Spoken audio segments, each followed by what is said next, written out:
92.5 à Dakar.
Salam alaikum Sénégal ngi maaleykum salaam Sénégal ngi nanga def sawa Sénégal ngi maa ngi fii c'est ça Sénégal ngi rajo Sénégal indi ay coppite ngir li gën waaye ngir li leen di bégal rajo Sénégal fii la jant bi di fenkee bu juróom benni waxtu jotee ci suba gi salaam Sénégal salaam Sénégal ay xibaar 8h tegal benn simili muy waxtu bi ñu jagleel invité grand entretien bu salaam Sénégal moo am mbégte ànd ci tey ak Ramatoulaye Sarr nuyu naa la. maa ngi lay fay bu baax Ndeye Fatou nuyu également auditeur u rajo Sénégal 92.5 am mbégte dalal invité bi nag tey ñuy dalal docteur Abdou Karim Gueye moom il est le rapporteur général bu COREF nag bu ngeen ko déggee c'est le comité de réforme de la fonction publique c'est bien ça monsieur docteur voilà en tout cas ñi ngi lay jaajëfal di la remercier teewaay bi di la wax dalal ak jàmm ci Salam Sénégal. kay jërëjëf di leen gërëm tamit ci teeru bi ak accueil bi donc ak honneur bi ngeen ma def pour ma mën participer ci waxtaan wi. indi ay information ci li ñuy liggéey jamono yi. mi ngoog ci li ngeen di liggéey jamono ji sax la ñuy njëkk a addu. mu mel ni yéen a ngi waajal lu ñu duppee une grande journée de présentation de l'agenda national de transformation du service public mën nga ñu wax lan lay wundu. waaw dëgg la parce que gouvernement bi commencé ko ci président de la République mu jaar ci premier ministre beeg si ci ministre fonction publique dañuy jël ay décision yoo xam ni dañoo bëgg askan wi wax leen li ñu xalaat ci service public yi maanaam ci kuréel yi nga xam ne gouvernement bi ñoo ko moom ñu war a liggéeyal askan wi ñoom ñi tànn benn équipe ni leen ñu ngi leen di yónni ngeen waxtaan ak sénégalais yi laaj leen lu ñu xalaat ci administration bi ci service public yi bi ñu defee loolu ñu organiser ay li ñuy wax panel maanaam ay waxtaan yu bari commencé ko Dakar jógee Dakar def nañ ko tamit ñaari yoon Dakar no bu ñu mujj def chambre de commerce bon panel bu njëkk bi dañoo woo ay personnalité yoo xam ne ñëpp xam nañ leen comme d'ancien premier ministre ak public bi ñoom ñu wax ci seen xalaat ci service public ni ñu ko gisee bi loolu weesoo itam on a fait le tour du Sénégal les 14 régions et avec des équipes dañu di séparer territoire bi nord sud est ouest équipe bi dem le centre équipe bi dem déglu Sénégalais yi Sénégalais yi wax seen i mbëbët ci administration bi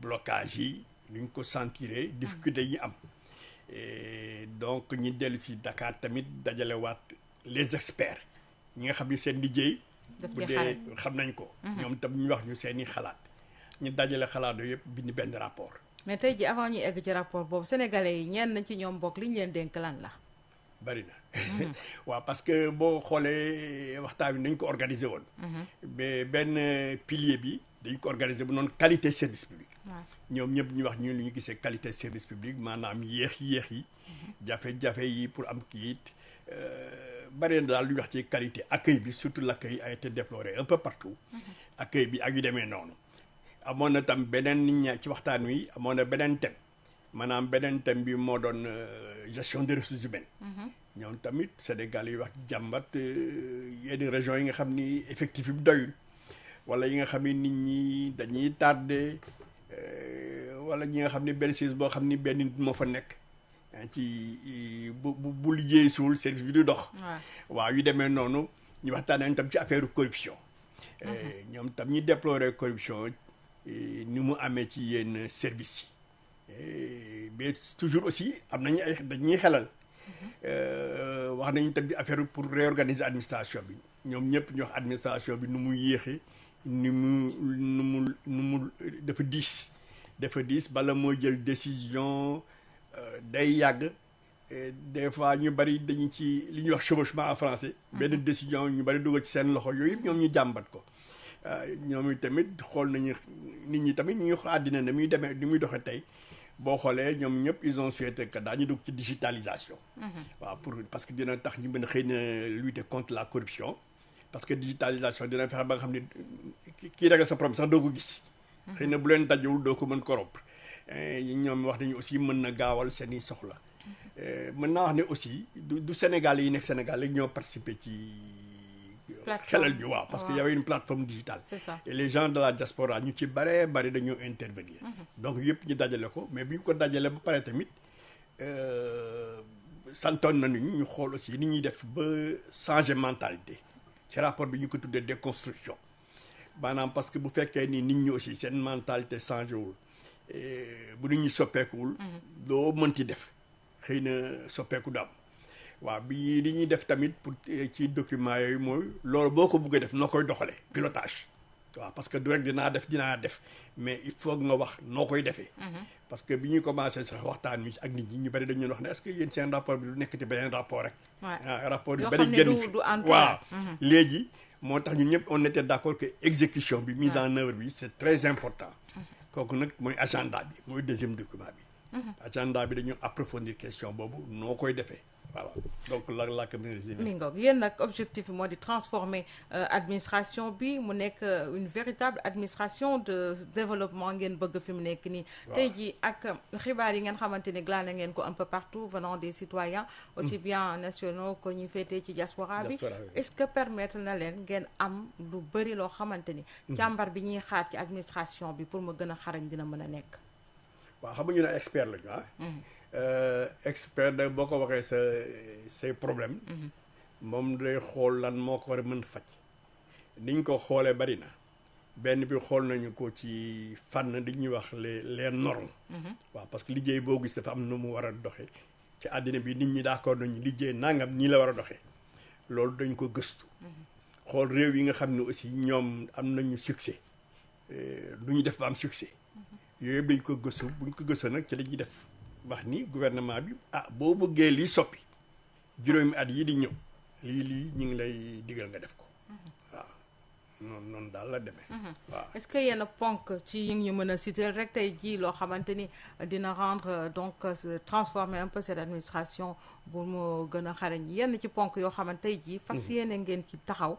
ngir rek soppi lu ni mel lan la waaw wax nañu gouvernement bi ci li ñuy tuddee agenda quinquennal bi pour juróomi at yi di ñëw bu ñu bëggee soppi yëf yi il faut que ñu liggéeyee neneen il faut ñu changer nit ñi liggéeyee wax nañ ko pour changer nit ñi liggéeyee il faut que ñu dugg ci administration boo xam ne performance moo ko jiital waaw maanaam ku ñu dénk responsabilité wala kuréel yow war nga li ñu la sant nit ñi war nañ ko gis ñu mën ko mesurer donc si recommandation yi dafay introduire vraiment gestion de la performance mu nekk loo xam ni credo la maanaam dañ koy mbubboo dañ koy gëm sant ko nit ñi buñ la joxee dara li poste par exemple war nga mën boo liggéeyee ñi gis njëriñ bi waaw léegi ñi dolli ci tamit ni waaw du loolu rek dañ naan la defal performance dañ koy natt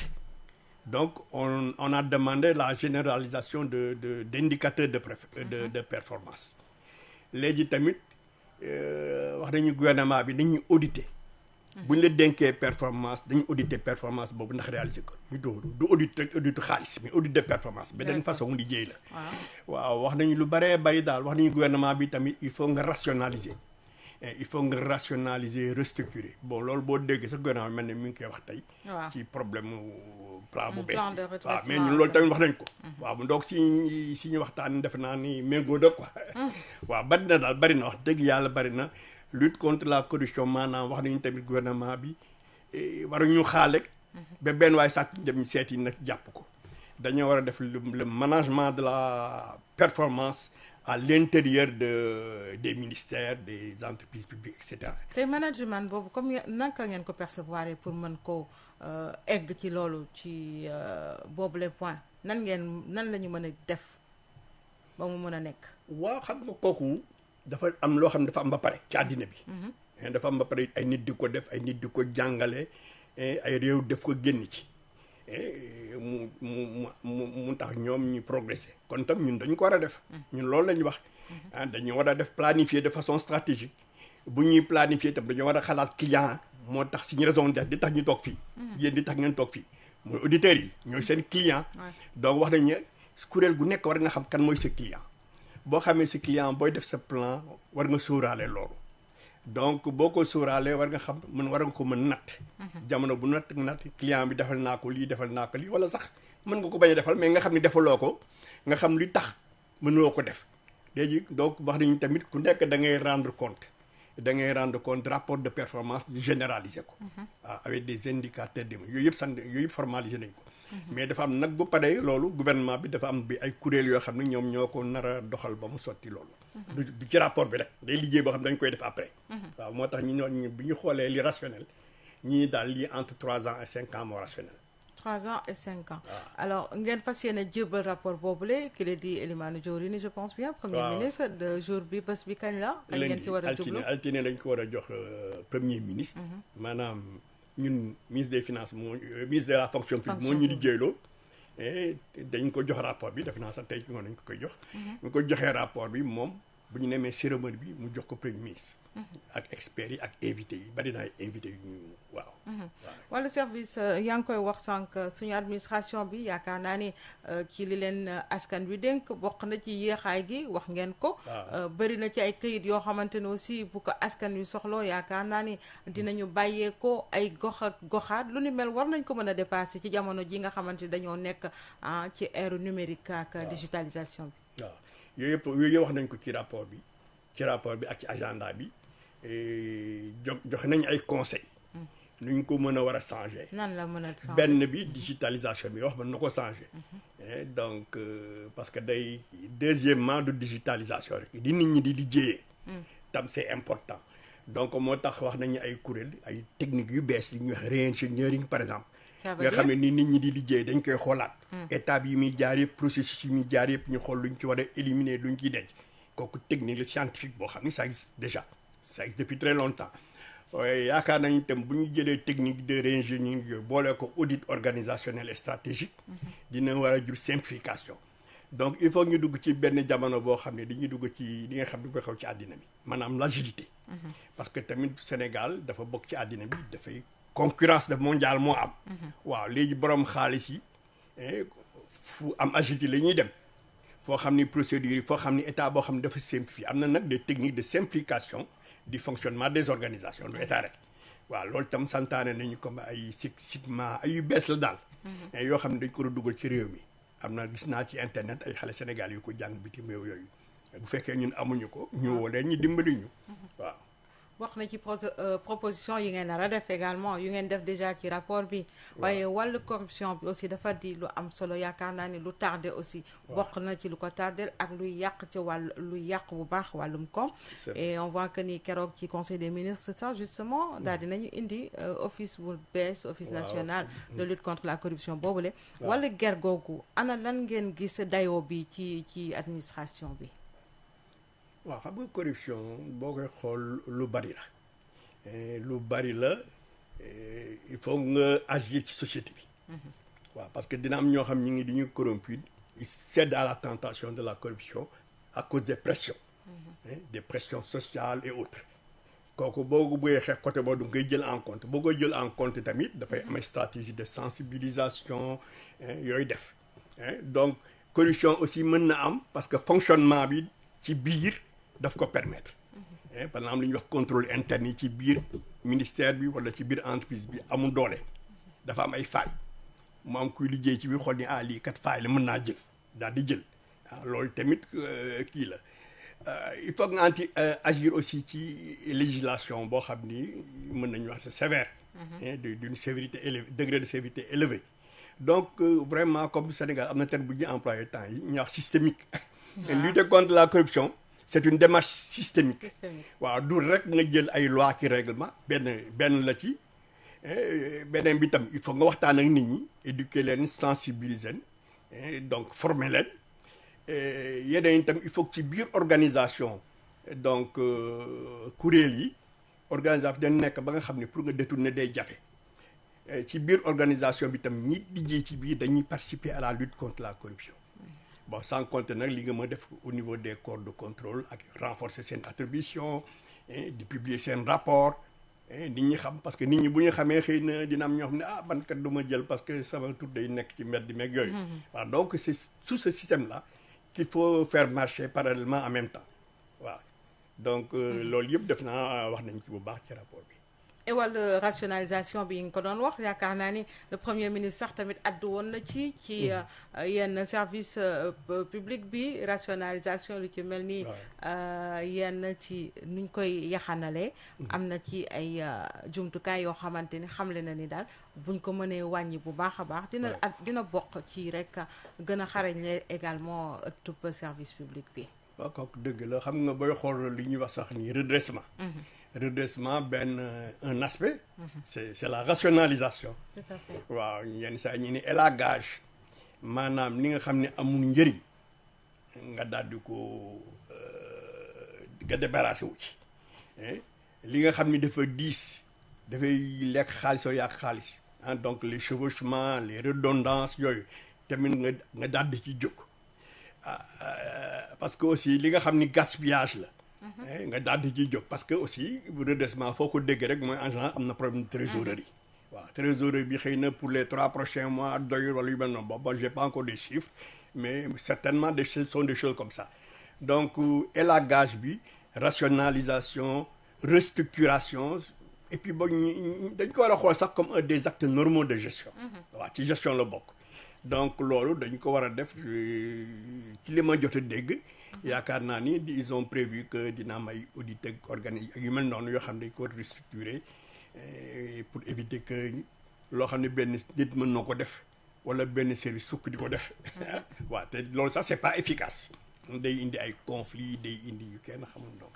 waaw xam nga toll jamono boo xam ni boo bëggee bokk ci àddina bi da ngay agile da ngay gaaw da ngay donc il faut nga organiser say méthode de travail ba nga xam ni donc l'agilité est la règle.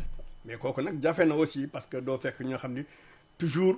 ne neex lañ doon liggéeyee nga bëggloo liggéeyloo deneen c'est compliqué. donc moo tax voilà donc xam nga moo tax leadership bi aussi c'est un grand problème.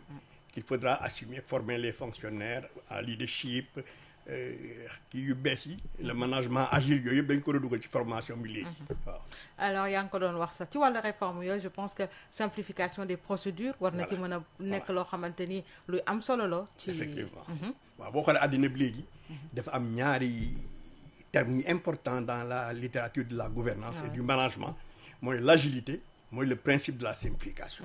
boo ci jël nag dafa am ay techniques waaw suñuy technique man ci sama gis-gis des na parce que simplifier dajale commission de simplification des procédures parce que loolu commencé dañ ko depuis 1990 waaw avec Abdou Diouf bu ñu créé commission yooyu donc mais dañu war a dugg nag léegi ci ay techniques très sophistiquées peut-être pour le moment comme le Six Sigma ay la méthode Kanban am na daal ay façon liggéey yu bees yoo xam ne indeeguñu ko si mooy wàllu modernisation des technologies voilà ci la bokk waaw technologie bi ci la bokk parce que bala ngay def sax nu ñu koy tuddee bala ngay simplifier.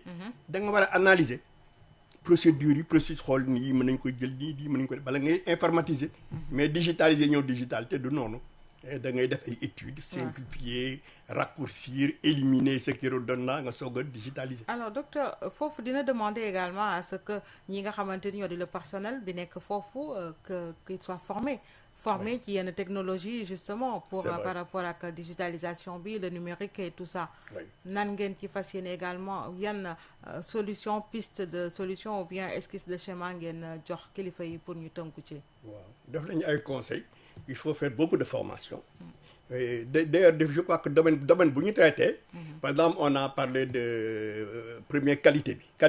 Moo doon thème 1. ci débat yi. saa yu ñu traité un thème dañuy wax formation yi ñu war a def. Par exemple, on a parlé de la gestion des ressources humaines. bi ñu ko traité dañuy wax formation yi parce que dañu am ñun gestion des ressources humaines boo xam ni. xëy na war nañ ko weesu. mooy lan ban façon la. waaw parce que jusqu'à présent on fait de l'administration du personnel. maanaam l'application des lois des règlements ak yu mel noonu les procédures devant les instances de sécurité sociale yooyu loolu mu ngi tuddee administration du personnel. booy xool histoire gestion des ressources humaines kooku mooy la première étape. mais dem nañu ay jamono ba dañuy dugg dans le management du personnel et kooku administration bi am na ci faiblesse. parce que si ñu planification des ressources humaines war nañu ko améliorer. defe naa commencé ne ñi ngi def léegi ay directeurs des ressources humaines dans les ministères. mais malheureusement bareegul doyagul donc war nañ leen yokk war nañ leen dooleel parce que aussi dañu war a nekk booy xool gëstu yi ñuy def ci gestion des ressources humaines dañuy wax ñooñu dañoo war a nekk en position de staff. waruñu nekk ci ministère bi rek nekk second couteau. waaw il faut ñu jox leen ay doole. et ñu bokk ji wax ci politique bi. bon boo xoolee sax def naa partie boobu moo gën a développé ci suñuy rapport surtout ci agenda bi. parce que dem nañu bay wax affaire développement humain et social ak yu mel noonu. donc voilà vraiment xóotal nañ ko lool. alors leneen li am solo également mooy modernisation de la transparence wàllu transparence également dafa di ponk bu am solo ci biir administration publique bi. waaw xam nga kooku boo xool on a parlé rapidement des corps de contrôle pour ñu dooleel leen. mais li ñu gën a insister ci rapport bi def naa ci agenda bi mooy lu ñuy defee prévention au sein des ministères waaw parce que kooku dañu ko négliger dañu naan daal boo bëggee lutter contre la corruption rek da ngay courir après les voleurs. C'est ça. mais kooku dina fekk ni le mal est déjà fait. waaw le gars il a pris il a gaspillé. ou bien sax xëy na bu fekkee peine sévèrul. li ko gënal moo ñu jàpp ko mu denc xaalisam après génn. ça dépend des gens. donc léegi lutte moom la ma la waxoon sànq rek lutte contre la corruption c'est pas simplement courir après le voleur. mais comment faire pour pallier kii boobu ngay wax nan la ñuy mën a def par exemple ci seen ay conseils toujours. c'est pas de le fait de courir après le voleur mais lan ngeen di def au préalable ba nga xamante ni mën nañu moytundi loolu. waaw moom lu ma tuddee li ma tuddee prévention. management de la fraude. am na technique yu bari. on a recensé les techniques pour le faire. Au niveau des trucs il peut y avoir des comités au niveau d'un ministère. Au niveau d'une entreprise publique on les forme à la prévention par exemple. On peut aller très loin on peut mettre en place des hotlines yoo xam ni c'est pour dénoncer ça décourage. bon am na tamit yoon wu gouvernement bi jël mooy les lanceurs d'alerte ci système boobu la bokk. donc bari na daal ay kuréel yoo xam ni on peut mettre des lignes téléphoniques vertes bari na lu ñu mën def. donc on peut faire de la sensibilisation à l'intérieur de l'entreprise de la formation et cetera. Voilà. Alors, docteur Karim Gueye, on est pratiquement au terme de cette édition. On va rebondir sur quelques points en français. C'est par rapport justement à la grande journée de présentation de l'agenda national de transformation du service public. Vous êtes membre du comité pour la réforme du service public. Est-ce qu'on peut savoir jusqu'ici ce que vous avez engrangé comme conseil ou bien même comme, je dirais, sollicitation ou bien doléance des populations pour une administration plus efficiente? Bon, voilà, merci. Si je devais résumer, c'est que notre groupe de travail, qu'on appelle COREF, est mandaté par le gouvernement à travailler pendant 6 mois, je crois, et à partir du mois de février. Et aujourd'hui, on a 2 produits importants qu'on va mettre entre les mains du gouvernement. Premièrement, c'est le rapport diagnostic. Et deuxièmement, c'est l'agenda. L'agenda, c'est un document de planification. Comment, sur 5 ans, 3 ans, on va mettre en place des recommandations qui permettront de redresser la situation. Et donc, les populations nous ont dit leur doléance. Donc, la rapidité. Oui. Ils veulent la rapidité. Ils veulent le service que je pourrais appeler juste à temps. C'est-à-dire que quand ils viennent, les gens qui doivent les accueillir et les accueillir orienter. sont là pour les accueillir. Ils ont Les beaucoup parlé de orienter. l'accueil. Oui. Et ils veulent également que les services soient rendus rapidement, qu'il n'y ait plus d'absentéisme. Ça, c'est... Ils veulent également, ils sont allés plus loin que ce qu'on espérait au départ, parce qu'ils sont rentrés dans les causes profondes de la situation. Ils ont parlé de la méritocratie, de l'homme qu'il faut, à la place qu'il faut, je crois que c'est ce qu'on dit, etc. Donc, eux, ils ont même allé plus loin que nous au départ. Ils nous ont vraiment réveillés. Parce qu'ils nous ont dit que la situation, ce n'est pas simplement un problème d'absentéisme, mais c'est également dans la qualité des hommes. Ils ont dit cela. Et également, ils ont déploré les différences de traitement. Et par exemple, les personnes à mobilité réduite. Et ils ont donné, par exemple, dans certaines gouvernances, le gouverneur est là-haut. Il ne peut même pas accéder parce qu'il faut passer par l'escalier, etc. Et rien n'est prévu. Et donc, ils ont même remis en cause le modèle de construction de nos services publics. Et d'ailleurs, il y a des recommandations très intéressantes pour les régions dans le rapport. Oui. Et justement, pour un service public performant, il faut efficient également. Normalement, il doit y avoir des réformes. D'après vous, quelles doivent être ces réformes, justement? Elles sont nombreuses et variées. Je vais prendre simplement les réformes les plus structurelles. Les réformes les plus structurelles, ce serait à court terme, et je crois que c'est un plan de redressement aussi, ça sert à ça, parce qu'un plan de redressement, c'est le court terme. Et donc, c'est de faire rapidement les restructurations. Et ça arrive à point nommé avec justement voilà. la cérémonie donc, qui sera dirigée par le... On a une vision convergente. Ouais. Et on voit la relation entre ces genres de méthodologie de travail. Et parce que redresser, c'est pour faire la relance. Il ne suffit pas de faire la relance aussi. Il faut que ça soit de manière continue, que ça soit un processus continu. Mais là, il faut des méthodes de travail. Et donc, nos investigations portent surtout sur les méthodes de travail. Et la modernisation des services, ça tourne autour de quoi? D'abord, un nouveau management public, centré sur la performance, orienté vers les résultats, avec mesure de la performance, avec l'obligation de rendre compte. Chacun a son plan d'action, mais il doit en rendre compte. Il doit mesurer sa performance. Donc, on veut que la culture change, qu'il y ait l'évaluation et l'auto-évaluation. Évidemment, on suggère également que quand vous avez des performances, que ces performances soient auditées annuellement. Ce qui pose un autre problème, parce que là, il faut assez de contrôleurs pour le faire. Et donc, il faut investir dans le contrôle. Donc, il faut changer l'environnement de contrôle, ce qui est d'ailleurs une norme internationale.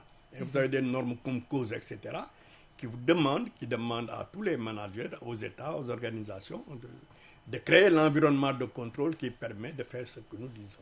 Et la corruption qui constitue une tache noire également dans l'administration publique, vous avez eu écho de cela avec les populations que vous avez eu à interpeller, n'est-ce pas?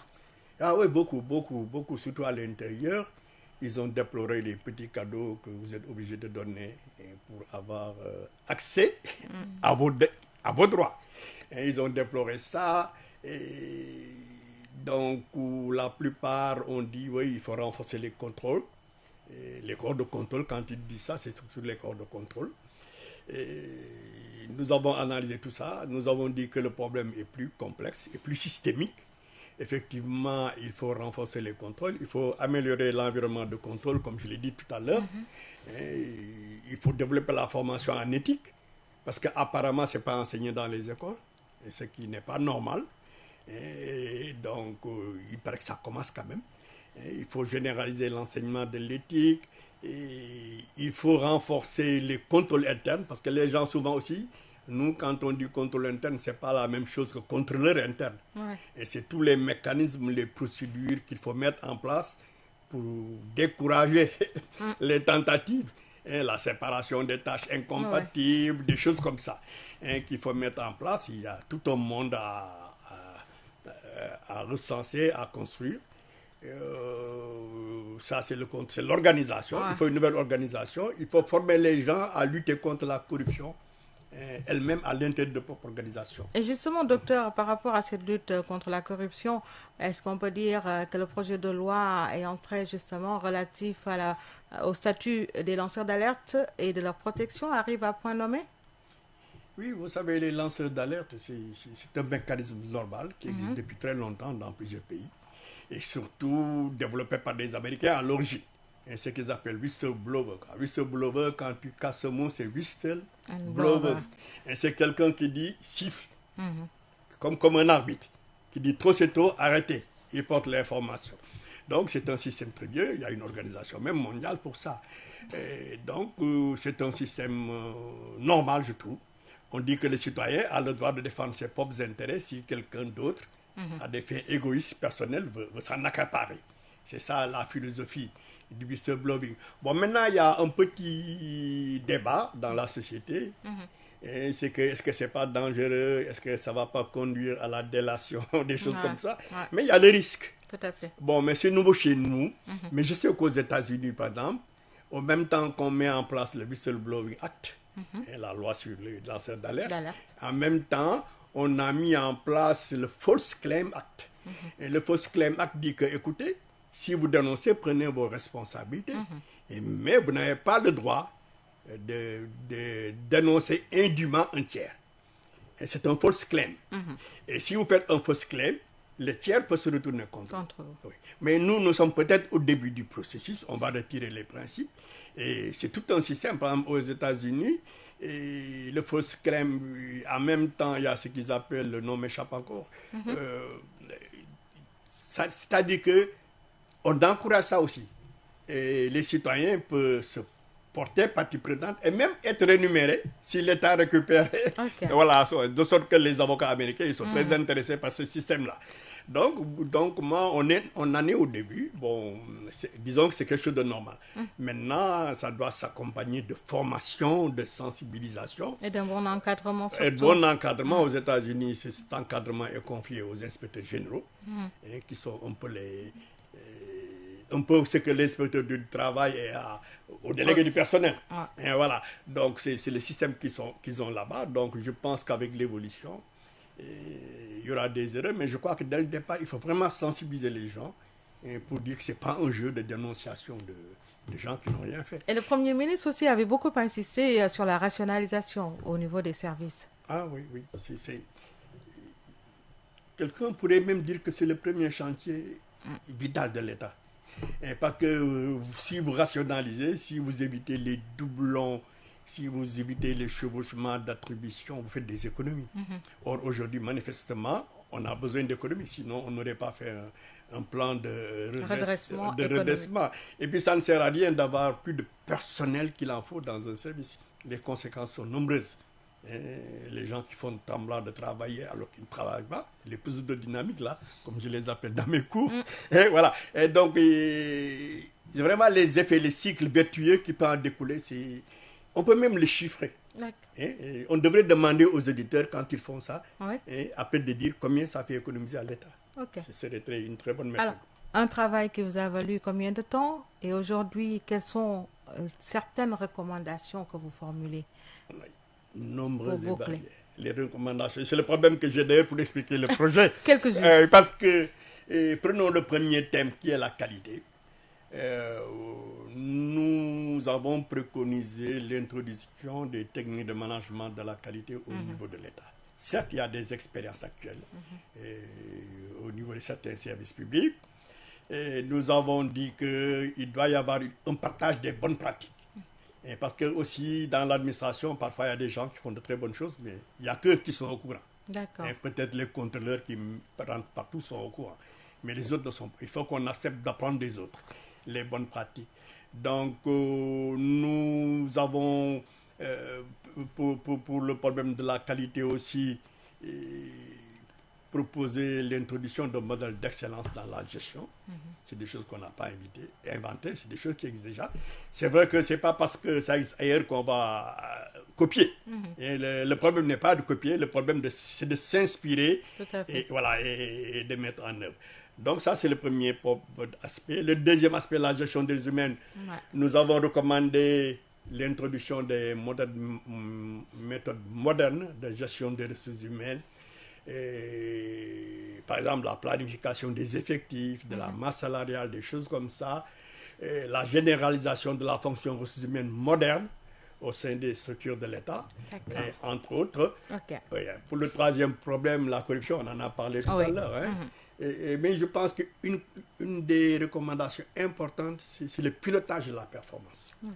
Au niveau de l'État, nous avons proposé une organisation qui vont permettre de gérer, de suivre la performance, d'assujettir les gens à l'obligation de rendre compte. Tout le monde le fait.